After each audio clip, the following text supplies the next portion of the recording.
Assalamualaikum warahmatullahi wabarakatuh. Alhamdulillah wassalatu wassalam ala rasulillah wa ala alihi wa sahbihi wa mawalah. Amma ba'du fa ya ibadallah usikum wa iyaya biqataqwallah fa innal jannata uiddat liman ittaqah. Ibu-ibu dan bapak-bapak rahimakumullah, saya menggantikan Ustadz Munawar yang janji pada pagi ini, tapi karena ada kepentingan mendadak, jadi memberitahunya malam, jadi tidak sempat saya memberikan pengumuman lagi. Pokoknya mah jadi mertua kudu daek ganti minantu. Gitu. Jadi mertua kudu daek ganti minantu. Ya tanggung jawab pokoknya mah. Dan pada pertemuan yang lalu sampai hadis ini ya, sehingga ada timbul pertanyaan dari Pak Dedi kemarin itu, kalau begitu di zaman Rasul tidak ada tabir ya antara jamaah laki-laki dengan jamaah perempuan. Karena kan Rasul sallallahu alaihi wasallam ternyata setelah beliau menghadap ke jamaah laki-laki memberikan wasiat tentang ittaqullah, takwa kepada Allah dan ucapan yang baik, beliau langsung menghadap ke wanita. Dan ke wanita pun wasiatnya sama, tapi ada pesan yang khusus, jangan sampai mengganggu jamaah yang lain, sedikit pun jangan sampai menyinggung. Dan kalau Anda, kata Rasulullah, membawa senjata seperti panah, maka si ujung panah itu harus tidak boleh tidak boleh dihunus ya. Tidak boleh dihunus lamun bawa panah teh. Jadi kalau panah itu kan melambangkan senjata yang membahayakan. Jadi maknanya bagi kita kalau bawa pisau atau bawa golok atau bawa yang membahayakan, jangan menghunus di depan orang. Sebab itu bisa ketakutan. Bahkan kalau ajaran di Sunda itu tidak boleh nunjuk dengan yang membahayakan, nunjukin gitu. Jadi kalau nunjukin itu kalau yang kasuluhureun kan ku ibu jari, kalau nusahanapeun ku curug. Tapi cek abah aing bapak aing eueuh cenah teh naon kelas-kelas teh di Sunda teh, sabab ari urang Sunda mah ngomong saceplokna ngadek jadi tong sieun cenah urusan undak usuk cek si bapak aing mah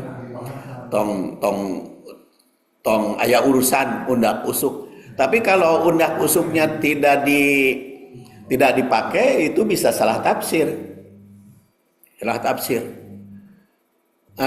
Pak Saipudin, di mana pertemuan kita? Cek abdi teh di Rorompok.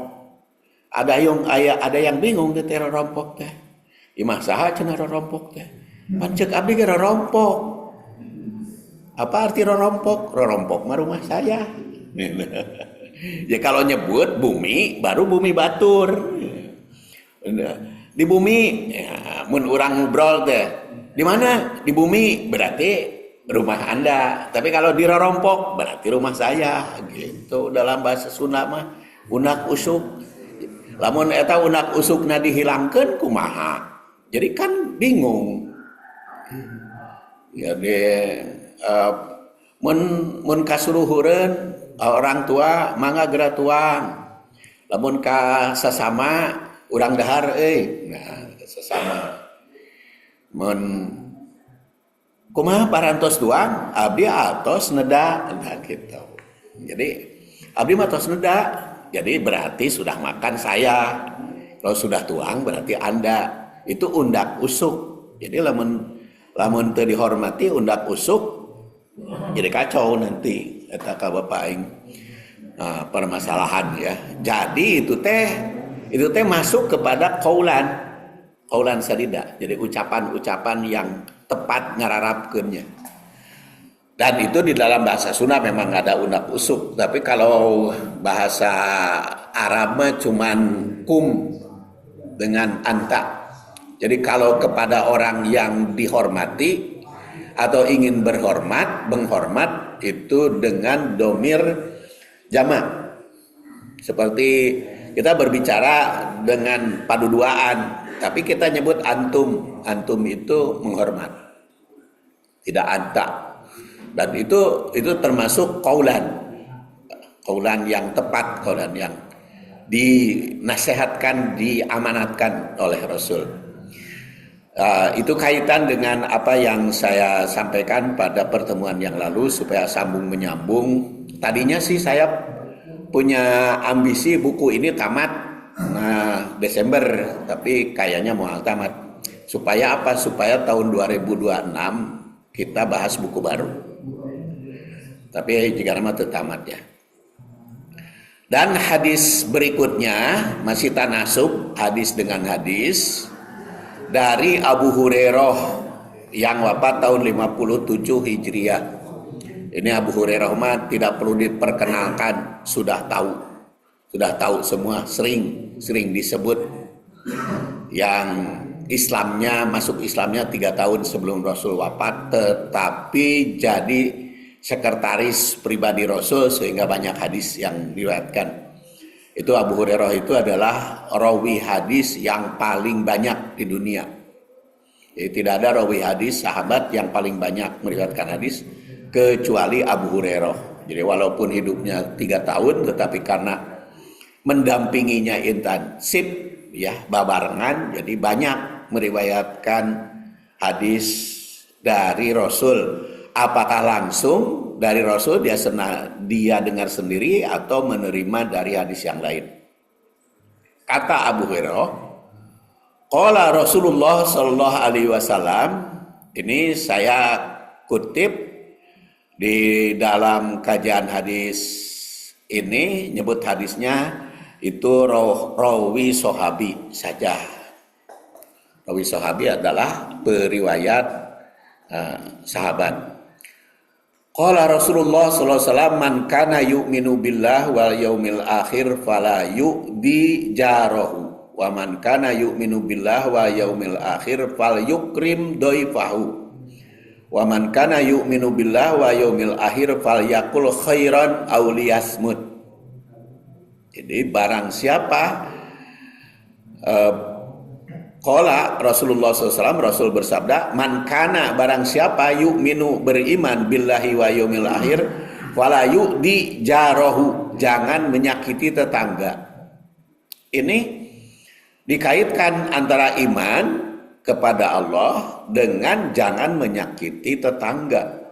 Karena iman dengan ketetanggaan itu tidak terpisah. Jadi baik kepada tetangga, baik kepada iman, baik imannya, jelek kepada tetangga, itu jelek imannya. Wa man kana yu'minu billah wa yaumil akhir falyukrim dhaifahu, dan barang siapa yang beriman kepada Allah dan hari akhir, muliakan tamu. Wa man kana yu'minu billah wa yaumil akhir falyakul khairan aw liyasmut, barang siapa yang beriman kepada Allah dan hari akhir, ngomong yang baik atau diam. Jadi di sini iman dikaitkan yu'di jarahu, fala yu'di jarahu, dan yukrim dhaifahu, dan yakul khairan auliyasmut. Jadi 3 unsur: urusan tetangga, urusan tamu, dan urusan berkata baik atau diam. Bahkan urusan tamu itu dianggap sebagai kewajiban ya kalau ada tamu. Sampai saum saja boleh buka karena memuliakan. Itu kita lihat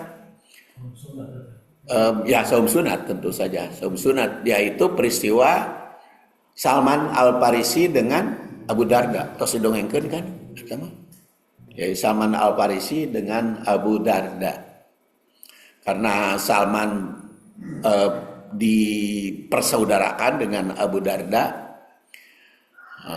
sehingga nganyang, kemudian diajak makan, dipersilahkan makan, tapi kata Salman, saya mah nggak mau makan kalau pribumi nanti. Sehingga akhirnya Abu Darda suruh buka kan. Dan itu persaudaraan yang sangat yang sangat penting itu antara Salman dan Abu Darda itu. Ya, kenapa saya penting persaudaraan antara Salman dan Abu Darda itu dilihat dari karakter masing-masing.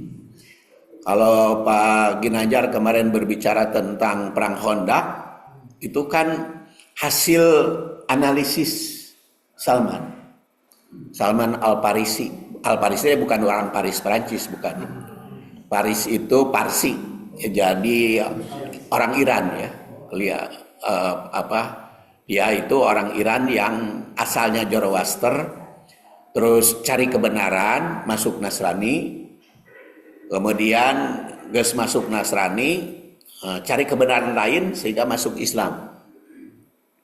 Karena masuk Nasrani makan Tuhanna geus maot, ceuk netse.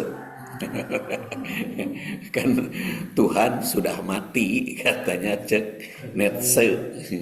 Iya, kalau Netse mengatakan Tuhan sudah mati karena dia dari Kristen, banyak Kristen kan Nabi Isa sudah mati kan. Jadi gitu. Tapi kan kalau kata Mark mah agama teh candu. jadi orang berbicara itu agama itu candu. Tapi itu walaupun kita yang menganggap agama candu itu bisa saja positif, bisa negatif. Tapi kalau candunya yang positif, ketagihan, model bapak ngecandu ngarokok, model Pak Toto candu ngarokok. Begitu bangun kan ngarokok. Setelah sholat buburu ke tempat ngarokok kan. Begitu makan ngarokok, itu kan candu. Nah, jadi agama candu teh kitu cenah. Jadi begitu bangun agama kan, alhamdulillahilladzi ahyana ba'da ma amatana wa sunnur. Setelah itu gosok gigi agama, mandi agama, kan di bawah teh agama gitu. Jadi ada positif ada negatifnya. Ari negatifnya jelas. Kalau candu itu dianggap negatif. Ya itu kan kalau orang filsafat kan berpikirnya bisa negatif bisa positifnya gitu. Ya. Mana mengkolnya tadi? jadi kecanduan tuh macam-macam. Ada. Kalau kecanduannya kepada agama kan bagus. Kecanduan pada baca Quran. Ini sehari-hari teh pokoknya mun teu maca Quran sapoe teh teu ngeunah gitu. Itu kecanduan. Seperti tukang ngerokok, mun teu nonton ngerokok teh enak, atau seneng kecanduan sepak bola. Lamun aya sepak bola teu ditonton lebar kecanduan. Waduh komo lamun Persib. Sehingga kuliah oge di kuliah ingat itu dulu Muhammad Ali dulu itu. Saya waktu itu kan kuliah di INISI. Kalau ada main Muhammad Ali, dosen itu ngumumkan besok libur kuliah. Ada Muhammad Ali. Itu canduan.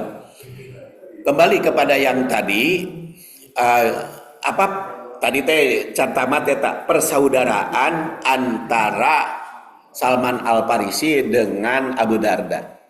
Kalau Abu Darda mah kan orang Madinah, dia kan kaum Ansor, itu dididik zuhud. Kalau Abu Darda mah jadi ibadahnya teh tekun, sama dengan Abdullah bin Amr bin As, beda dengan bapana. Itu punya karakter. Jadi tekun beribadah, apapun yang dipraktekkan oleh Rasul dia tiru. ngerti atau ente itu Abu Darda. Jadi pokoknya marek ngerti ente lamun Rasul gitu turutan itu sifatnya Abu Darda. Sehingga pada saat itu kan istrinya teu kaurus. Padahal mah Rasul mah kan kaurus istrina. Da garelis kan istri Rasul mah sadayana ge mempercantik diri. Tapi eta mah istri Abu Darda katinggalin teu kaurus sehingga ditegur oleh Salman. Kalau Salman tuh kan politik kritis. Salman itu intelektual, rasional orangnya itu, cari kebenaran. Nah, ya dipersaudarakan, jadi seimbang gitu nanti di dalam diskusinya. Ahok itu salah satu karakternya. Nah, maka Salman mengatakan kepada Abu Dar, ya kalau Anda tidak makan, ya saya juga tidak akan makan walaupun jadi tamu. Akhirnya buka. Terus juga waktu malam kan Abu Darda masih kena awal malam geus bangun tahajud, tegur ku Salman, tidurlah. Baru juga ngalenyap, nanti aja kalau tahajud mah masih banyak waktu, tidur yang nyenyak biar sehat gitu. Tuh. Jadi dengan dipersaudarakan tuh gabungan gitu ya antara orang spiritualis dan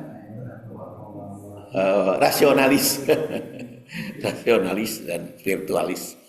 Itu banyak persaudaraan digabung-gabung oleh Rasul itu begitu, sehingga pemikiran Islam itu seimbang.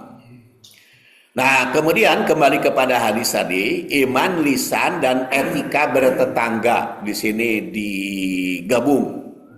Iman yang spiritual amat, sedangkan bertetangga itu kan sosial. Jadi hadis ini digabungkan, man kana yu'minu billah itu iman, spiritual. Fal yukrim dhaifahu itu kan sosial. Fala yu'di jarahu sosial. Fal yakul khairan aw liyasmut itu juga sosial. Jadi korelasi dua hadis ini dalam perspektif teologi perempuan. Jadi korelasi antara dua hadis ini yang menyoroti pentingnya pengendalian lisan dan etika bertetangga dalam bingkai keimanan.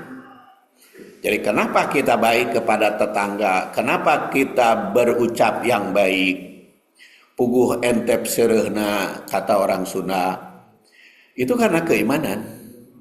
Karena kepada Allah saling menghormati. Serta menampilkannya dalam perspektif teologi perempuan.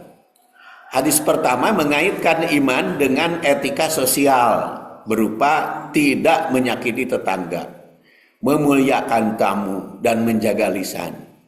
Sedangkan hadis kedua memberikan ilustrasi konkret tentang dua perempuan dengan kualitas ibadah yang berbeda. Ada yang calon neraka, ada yang calon surga.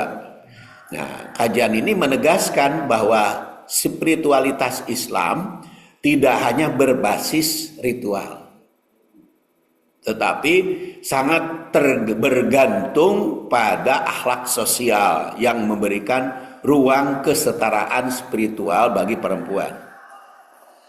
Jadi dalam keislaman begitulah keseimbangan ya. Dan man kana yu'minu billah wa yaumil akhir fala yu'di jarahu itu sangat terkait. Ya, jadi Nabi di dalam hadis yang kita bahas kan mengancam, hadis riwayat Ahmad dan Bukhari itu mengancam wanita yang jelek pada tetangga neraka, wanita yang baik surga. Jadi korelasinya keimanan dan akhlak sosial. Jadi kedua hadis itu menyatakan bahwa iman kepada Allah dan hari akhir harus berefleksi dalam akhlak sesama manusia. Jadi iman itu tidak bisa terpisah dengan kehidupan sosial. Jadi refleksinya adalah perbuatan baik pada tetangga. Kemudian peran lisan, hadis pertama menekankan pentingnya berkata baik atau diam. Karena di situ falyakul khairan aw liyasmut. Nah, sedangkan hadis yang kita bahas menyatakan buruk lisan membawa ke neraka. Kemudian etika bertetangga, keduanya menegaskan bahwa hubungan baik dengan tetangga merupakan indikator keimanan yang sejati. Maka yang keempat, konsekuensi akhirat itu ditentukan oleh kehidupan sehari-hari. Jadi hadis ini penting dalam membangun teologi perempuan karena menegaskan bahwa perempuan memiliki kesempatan spiritual. Kenapa di situ dia hanya dikatakan iman kepada Allah dan hari akhir gitu. Kan iman teh ada genep gitu. Teu disebut man kana yu'minu billahi wa yaumil akhir wa malaikatihi wa kutubihi wa rusulihi wal kitab ya wa bil qadari. Tapi kalau iman kepada Allah dan hari akhir saja. Banyak itu penafsiran. Tafsiran pertama, man kana yu'minu billah itu mencakup kepada 5 keimanan. Karena apa? Karena yang 5 mah dalam hadis riwayat Ahmad wa malaikatihi, hi-nya kepada Allah. Wa kutubihi, hi-nya kepada Allah. Wa rusulihi, hi-nya kepada Allah. Wa bil qadari khairihi wa syarrihi minallah. Jadi dengan disebut man kana yu'minu billah itu mencakup 5. Karena semuanya disandarkan kepada Allah. Yang tidak disandarkan kepada Allah itu kan yaumil akhir saja. Yaumil akhir walaupun sebetulnya sandaran kepada Allah karena Allah yang menetapkan. Tetapi man kana yu'minu billah wa yaumil akhir itu mewakili seluruh keimanan. Jadi barang siapa yang beriman kepada semua rukun iman, maka itu penekanannya, itu salah satu tafsirannya. Dan di sini hendaklah berkata baik atau diam. Hadis kedua mengilustrasi perempuan pertama, yaitu yang menjaga lisan. Karena kalau iman kepada hari akhir harus lisan dijaga. Karena kalau tidak dijaga lisan neraka dalam hadis yang kita bahas. Kemudian etika terhadap tetangga sebagai kunci surga atau masuk neraka. Dalam hadis pertama tidak menyakiti tetangga adalah syarat keimanan, dan hadis kedua tidak menyakiti tetangga itu urusan akhirat. Jadi yang keempat, kualitas iman tidak diukur dari kuantitas ibadah, tapi kualitas amal dan beribadah, sehingga kualitas ibadah itu yang sunat tidak boleh mengalahkan yang wajib. Ya, salah satu contoh tadi Salman mengkritik Abu Dar. Kenapa? Abu Dar, bukan Abu Dar ya, Abu Darda. Kalau Abu Dar mah Al-Ghifari. Abu Darda. Kenapa Abu Darda disuruh buka? Karena hormat ke tamu wajib. Sedangkan saum yang dilakukan Abu Darda sunat. Sunat ulah ngelehkeun wajib. Jadi ibadah sunat ulah ngelehkeun wajib. Tahajud itu sunat. Maka tahajud entong lila teuing, bisi subuh nunutan. Gitu. Jadi gara-gara tahajud semalam suntuk, subuh kaberangan. Nah, itu jangan sampai begitu, bisi nunutan. Jangan. Jadi unsur-unsurnya itu dalam pertimbangan ibadah tuh yang wajib. Yang wajib dulu. Makanya kenapa ada ulama yang berpendapat kalau kita mau saum sawal, khususnya ibu-ibu, kodok heula. Ibu-ibu kan mau saum sawal nih, kodok heula anggeuskeun. Nu wajib dulu, Baru nanti saum Syawal atau saum Senin atau saum Kemis atau saum bulanan. Jadi jangan sampai ngejar saum Syawal, Senin Kemis saum. Ai wajib can kakodoan. Nah itu kodo. Sama juga antara zakat dengan kurban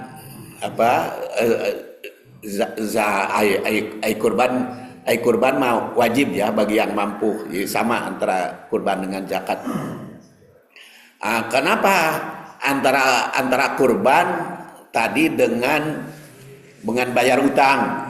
Itu logikanya begitu. Jadi sehingga kenapa umroh tidak boleh nganyuk gitu? Karena umroh itu bukan kewajiban. Sedangkan bayar hutang suatu kewajiban. Jadi jangan sampai hari itu boga duit mahnya untuk nganyuk gitu. Nah itu logika berpikir terhadap syariah, pemahaman terhadap syariah. Jadi antara Salman Al-Farisi dengan Abu Darda. Benar.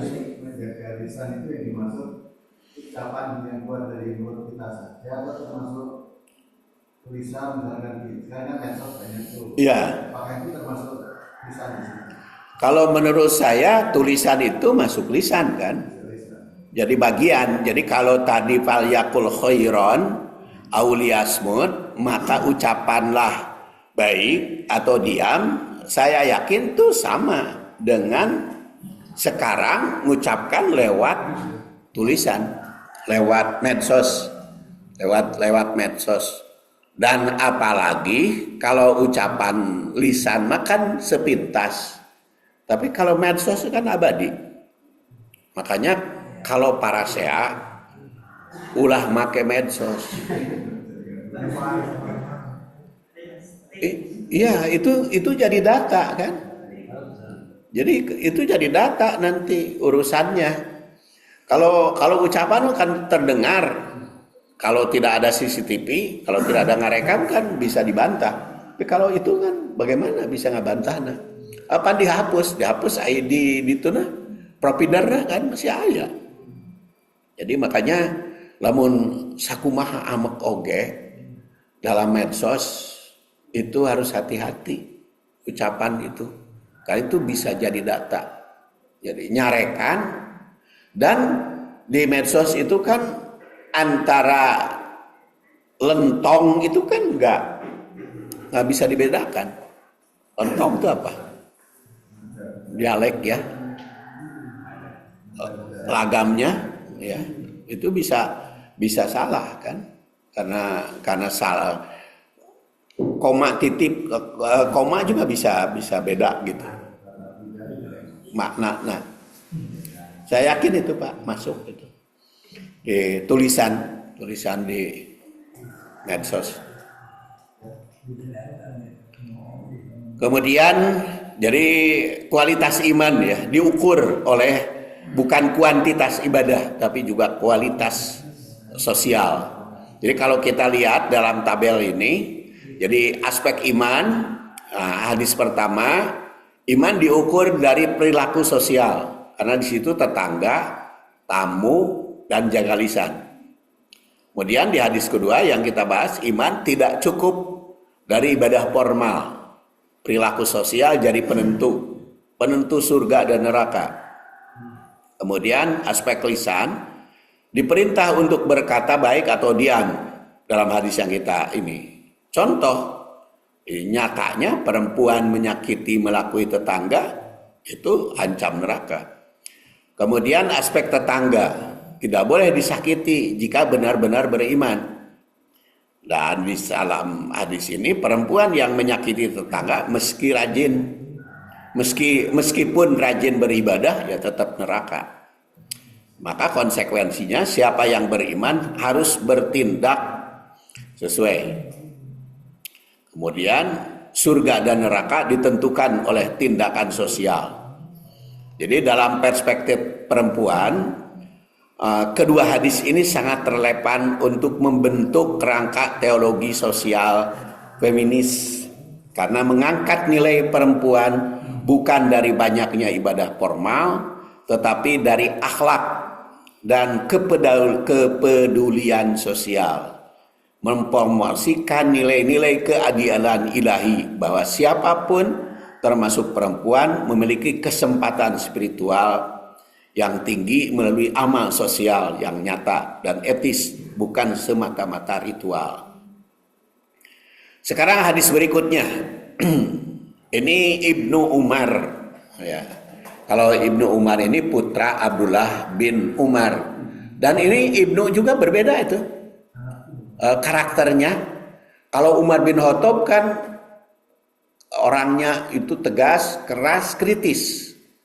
Sehingga Rasul aja ditanya, didesak gitu ya. Itu kan pernah juga dulu saya ceritakan, kritik hadis itu berlaku sejak zaman Rasul, yaitu dialami oleh Umar. Waktu itu Umar sedang bertugas di Mekah. Ada isu bahwa Rasul mencerai istri. Itu Umar menderita sesudah menerima berita dari para sahabat, dia ingin yakin benar ente Rasul itu mencerai istri. Dia dari Mekah berangkat ke Madinah menghadap kepada Rasul, lumayan 480 kilo. Hari tama can aya kereta cepat. Sekarang mah ada Mekah Mekah Madinah tuh ada kereta cepat sekarang mah bisa ditempuh berapa jam? 2 jam ya. 2 jam itu sampai. Dulu itu belum 8 hari perjalanan. Tapi itu Umar bin Khattab saking kritisnya hadis sengaja menuju Madinah untuk menanyakan. Dan pertanyaan pertama langsung dia menemui putrinya sendiri, Hafsah. Ya, kamu tuh dicerai ya oleh Rasul. Kata Hafsah, enggak. Ya. Terus akhirnya ke Aisyah. Sampai akhirnya mendesak kepada Rasul. Betul enggak ya Rasulullah? Nah, maka Rasul mengatakan tidak ada itu. Tidak pernah mencerai Rasul. Itu saking kritisnya Umar bin Khattab. Terus tentang itu apa lagi? Homer kan turun innamal khamru wal maisir rizun, sebelum rizun min amali syaitan tu yas'alunaka anil khamri wal maisir kul fihima ismun kabir wa manafi'un linnas. Itu Umar bin Khattab gemendak, ya Rasulullah, kalau hanya dikemukakan manfaatnya lebih kecil dari mafsadat, ya masih kena mararinu tuh. Kumaha itu sebetulnya sampai begitu. Umar bin Khattab pada Rasul, tolong dong cenah hukum yang jelas. Pada Rasul mendesak. Itu sifatnya Umar bin Khattab. Kalau Ibnu Umar putranya enggak. Itu apapun yang disampaikan Rasul rek ngarti rek henteu ku akal terima. Sampai dia pernah pergi setelah Rasulullah wafat, kita pergi ke Mekah. Pada suatu saat dia berdiri di tempat dan melong ke salah satu pandangan, diri melong gitu. Para tabi'in, para sahabat itu bertanya, ya Abdallah, kenapa kok duduk melong? Ini deui we. Apa itu? Kata Abdullah, ya saya waktu dengan Rasul itu diam di dia melong. Saya mah ikut aja. Itu Abdullah bin Umar. Jadi saking patuhnya, saking taatnya. Kalau Umar, ini teh wahyu atau pikiranmu, gitu. Kalau wahyu ya sudah saya terima. Kalau pikiran ya saya pertimbangkan. Sehingga ketika dia menghadap mau mencium Hajar Aswad, kan dia bicara, kamu itu tahu, aku itu tahu engkau itu batu. Saya tuh engkau tuh tahu rek dicium rek henteu ge ngeueuh manfaatna cek urang teh saya mah. Tapi karena Rasul mencium, ya udah saya cium saja kamu. Itu berpikir Umar. Tapi tunduk nama tunduk tetap kalau Rasul mengatakan mah. Tapi itu teh logika berpikirnya, istihadnya tuh jalan Umar. Beda dengan Abdullah putranya, beda. Jadi antara anak dan orang tua itu zaman sahabat ada yang berbeda. Yaitu antara lain Abdullah bin Umar dengan Umar. Kemudian Abdullah bin Amr dengan Amr bin As, bapana, itu sangat berbeda. Kalau Amr bin As itu politikus, berpikir, intelektual. Kalau Abdullah bin Amr itu putranya mah tukang ibadah. Tukang ibadah. Jadi kita juga jadi contoh sebagai orang tua untuk memaksa-maksakan anak teh kudu sapendapat jeung orang tua. Itu boleh saja, boleh berpendapat.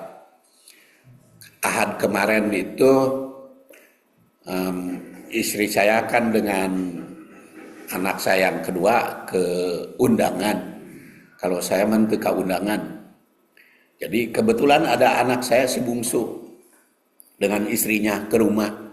Itu kan diskusi si istrinya itu ke suaminya. Jadi kalau diskusi itu di dalam hubungan kekeluargaan suami istri. Kan dia bertanya, yang isinya yang dokter itu kepada saya, Pak, itu bagaimana katanya kepemimpinan pria sekarang ini? Kenapa nanya begitu? Iya, katanya banyak kaum ibu, kaum wanita itu banyak pemberontakan kepada suami. Dan termasuk di kompleks sendiri, ada yang krisis dan ada yang sampai bercerai. Suami istri itu.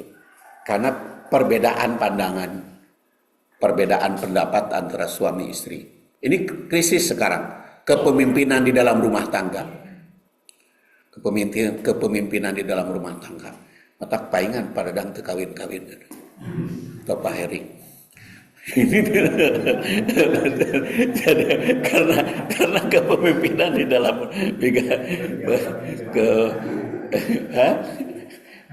kepemimpinan dalam rumah tangga itu. Jadi itu istrinya itu yang dokter itu nanya kepada saya. Maka saya katakan sebetulnya di dalam ayat Quran itu sudah dibahas oleh ulama terdahulu. Itu saya katakan As-Suyuti. Itu dia wafat tahun 911. Ar-rijalu qawwamuna 'alan nisa itu bima faddalallahu ba'dahum 'ala ba'din.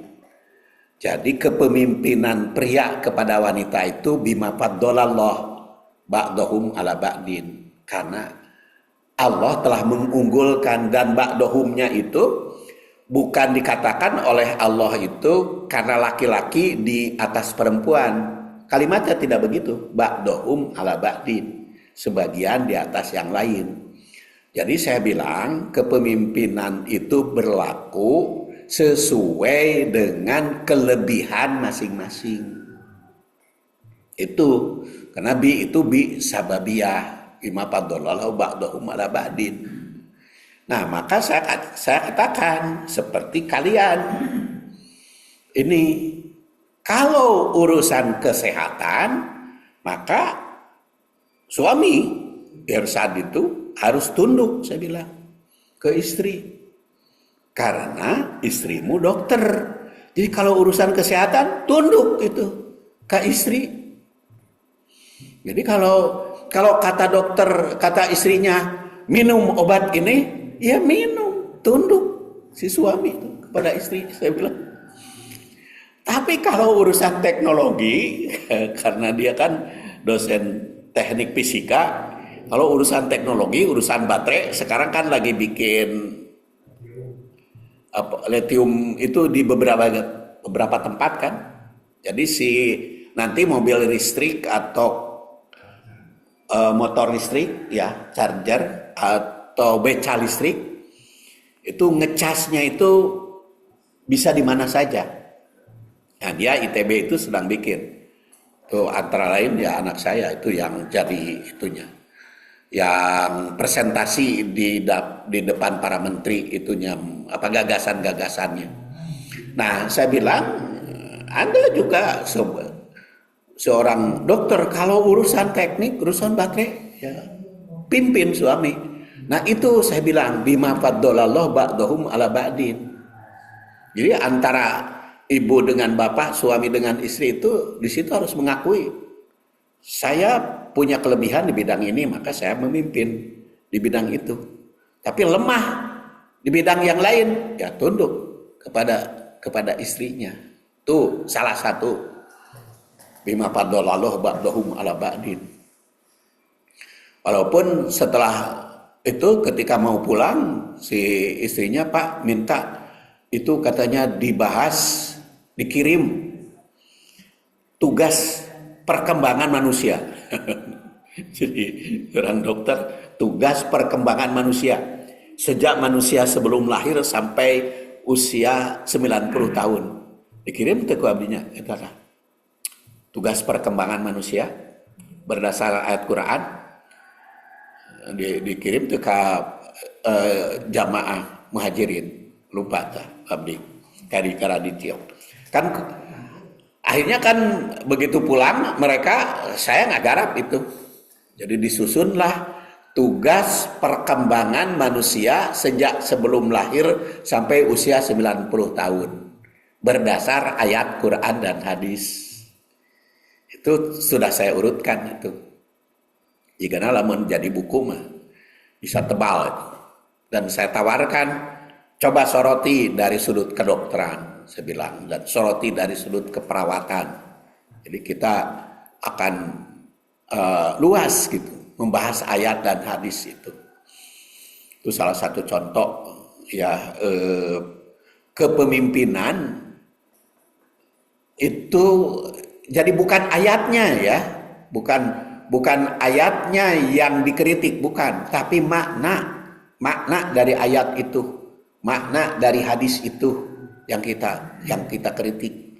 Dan Umar bin Khattab itu mencontohkan kepada kita bagaimana mengkritik makna hadis, bagaimana diskusi antara Abu Hurairah dengan Ibnu Abbas, bagaimana Ibnu Abbas dengan Jabir bin Abdullah, itu banyak di dalam sejarah.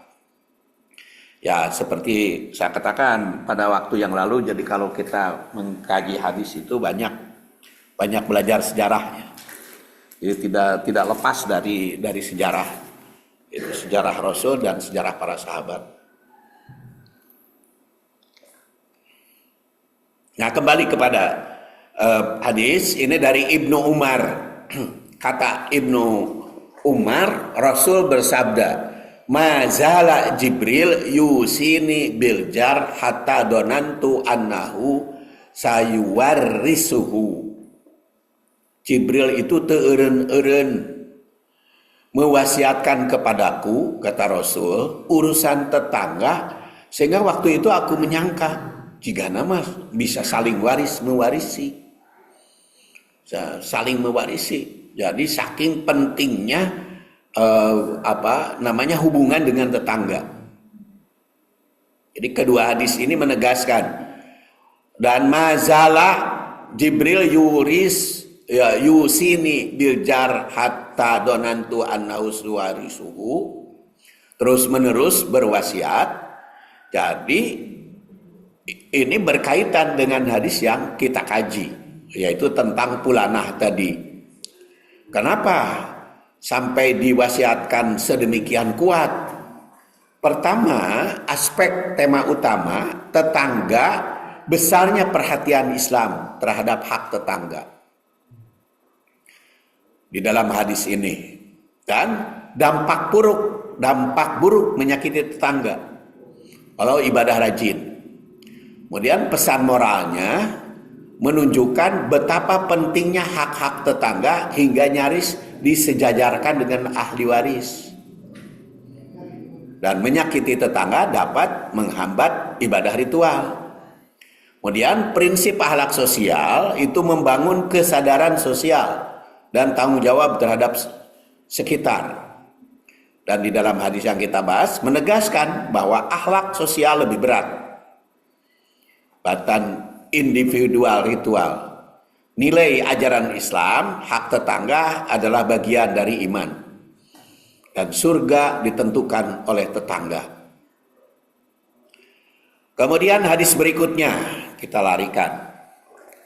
Dari Abdurrahman bin Ka'ab bin Malik an abihi atan Nabiya sallallahu alaihi wasallam rajulun faqala ya Rasulullah inni nazaltu fi mahillati bani fulan wa inna ashaddahum li ada aqdamahum li jiwaron fa ba'asa Rasulullah sallallahu alaihi wasallam Abu Bakrin wa Umar wa Aliyan ya'tunal masjida wa yaqumul ala babihi fayusihuna salasan ala fi arba'ina daron jarun wala yadkhulul jannata min man khofa jaruhu bawaikahu.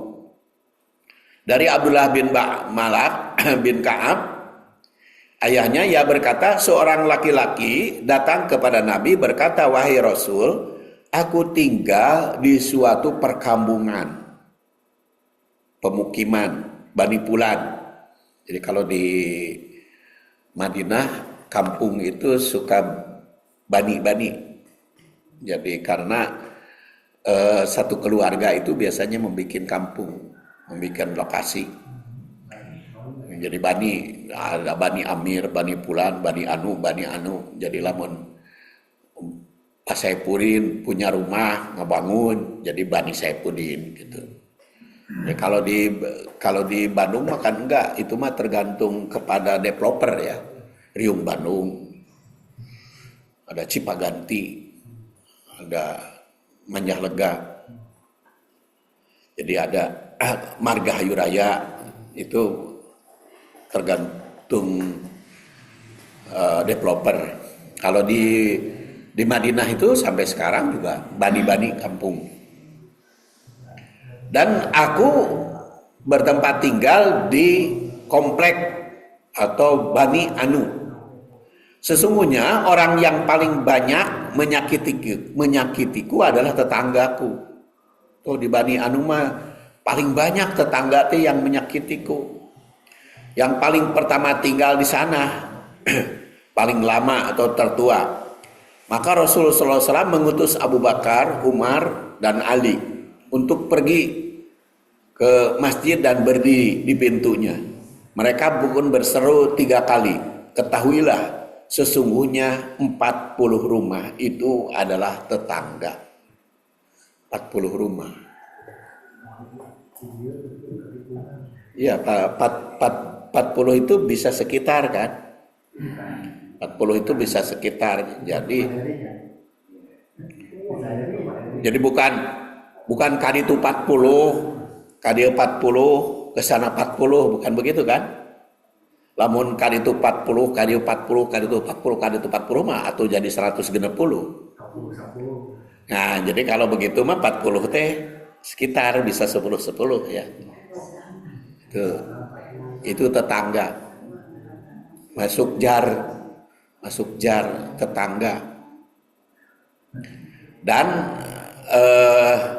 ada juga di sini dikatakan kan, wala yadkhulul jannah man khofa jaruhu bawaikahu. Maka tidak akan masuk surga yang membikin tetangga itu tidak tentram. 40 itu. 40 sekitar. Jadi kalau dijumlahkan kan saya juga 10 ke sini, 10 ke kecamatan Gede Bage 10. Kan itu nuansa Mas. Kan itu nama sampai Pak Usep karena jauh gitu. Itu. Jadi kalau mengganggu itu maka tidak masuk iman kalau mengganggu ke 40 tetangga. Dan ini akhlak sebagai pondasi ya, pondasi masyarakat. Jadi bukan sekedar etiket individual, melainkan pilar kolektif yang menopang relasi sosial dalam masyarakat. Ketika akhlak dijadikan dasar dalam bermasyarakat, maka akan terbangun lingkungan yang aman, saling percaya. Jadi kalau 40 tadi 10 ke seluruh arah, saling berbuat baik, insya Allah rukun. Makanya di dalam hadis lain, mungkin itu yang rencana saya bahas nanti, min sa'adatil mar'i. Wah, dulu itu sudah dibahas, tapi sekilas min sa'adatil mar'i di antara kebahagiaan orang muslim, kalau kata Imam Bukhari dalam Al-Adabul Mufrad itu kan 3, yaitu maskan wasi, rumah, kemudian markab, transportasi, dan jarus solih, tetangga, ketentraman. Dan di sini dikatakan bahayanya tanpa akhlak sosial, sehingga dikatakan sholat aja kan manifestasinya sosial. Aqimis sholat, inna sholata tanha anil fahsya wal munkar. Sholat itu tanha anil fahsya wal munkar. Tanha anil fahsya, fahsya kejahatan. Kemudian implementasi dalam kehidupan hari ini, masyarakat modern itu dihadapkan pada banyak tantangan.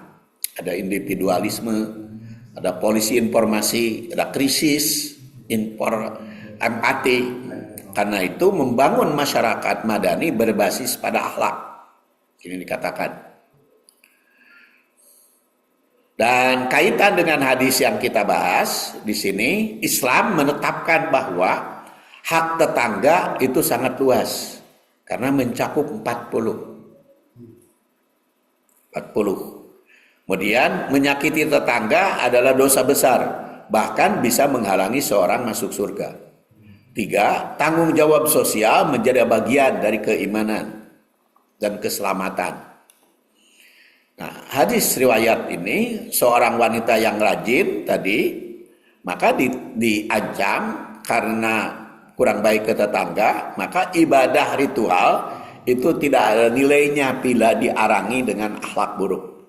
Bagian sosial itu berarti jalan ke surga. Nah, jadi kalau kita susun dalam tabel, tema utama itu larangan menyakiti tetangga, batas hak bertetangga, tadi 40. Kemudian penilaian akhlak, jadi kaitannya sama-sama menegaskan pentingnya. Kemudian dampak menyakiti tetangga, tidak masuk surga dalam hadis. Dan dalam hadis ini masuk neraka walaupun banyak ibadah. Karena la yadkhulul jannah tadi. Jadi menyakiti tetangga adalah dosa besar. Ditinjau dari sudut fikih korelasinya. Kemudian penekanan etika sosial. Jadi menjaga tetangga adalah bagian dari iman. Karena man kana yu'minu billah ya. Jadi, akhlak baik terhadap tetangga lebih utama dari amal ritual. Maka etika sosial opsional itu merupakan pondasi iman. Nilai keislaman ukurannya bukan hanya ibadah individu, tapi hubungan sosial. Dalam hadis berikutnya, akhlak terhadap tetangga adalah bukti ketulusan iman. Maka menyatu dalam maqasid syariah. Maqasid itu tujuan, sasaran syariah. Jadi kemudian tasbiyah akhlak. Konsekuensi akhirat, ancaman tidak masuk surga. Kemudian di sini neraka. Kan sama kalau tidak masuk surga neraka. Keduanya mengikat. Tetangga Jadi tidak bisa dipisahkan ya. Kemudian hadis berikutnya, qala Rasulullah sallallahu alaihi wasallam rubba shaimin laisa lahu min siyamihi illal ju wa rubba qaimin laisa lahu min qiyamihi illa syahr. Tidak sedikit kata Rasul orang yang banyak saum tapi tidak mempunyai nilai apa-apa kecuali hanya lapar dan dahaga. Dan banyak orang yang qiyamul lail tapi tidak punya pahala kecuali hanya bangun dan begadang. Hadis di Ibnu Majah. Jadi banyak orang itu beribadah tidak mempunyai arti karena kurang baik terhadap sesama manusia. Itu di dalam hadisnya. Jadi kaitan dengan saum. Jadi kalau kita lihat dalam tabel maknanya, tema gagalnya ibadah jika tanpa makna dan akhlak. Bahaya ibadah yang tidak berdampak sosial. Maka korelasinya menyoroti kesia-siaan dalam ibadah karena tanpa tantangan tanpa memenuhi etika. Kemudian kritik terhadap formalisme ibadah. Ibadah lahiriah tanpa akhlak. Itu mengingatkan bahwa ibadah sejati, ibadah dan akhlak. Akhir kehidupan, yaumul hisab, tak mendapat pahala dari ibadah dan dimasukkan ke neraka walau banyak ibadah. Maka penentu akhir bukan hanya ibadah, tapi juga dampak sosial. Nilai sosial diabaikan oleh yang hanya lapar dan dahaga. Diabaikan oleh menyakiti tetangga. Keduanya menuntut transformasi dalam ibadah. Itu kemudian innama bu'istu li utammima sholihal akhlak. Supaya tanasub hadisnya ditamatkan sekarang ya. Jadi korelasinya hadis ini, misi Rasul itu menyempurnakan akhlak. Hadis penilaian buruk terhadap akhlak ibadah tanpa akhlak. Maka korelasinya menguatkan bahwa akhlak adalah inti. Kemudian makna ibadah tidak disebut langsung, tapi tersirat bahwa ibadah harus melahirkan akhlak. Bu'istu. Kemudian hadis kedua, ibadah tanpa akhlak itu tidak bernilai. Maka ibadah sejati itu membentuk akhlak. Tujuan Islam perbaikan moral. Penegasan bahwa akhlak sosial lebih penting daripada formal. Dan Islam adalah agama yang memadukan ibadah dan sosial. Penekanannya visi besar dakwah, contoh nyata dalam kehidupan. Jadi kesimpulannya innama bu'istu liutammima makarimal akhlak adalah pondasi misteri Islam.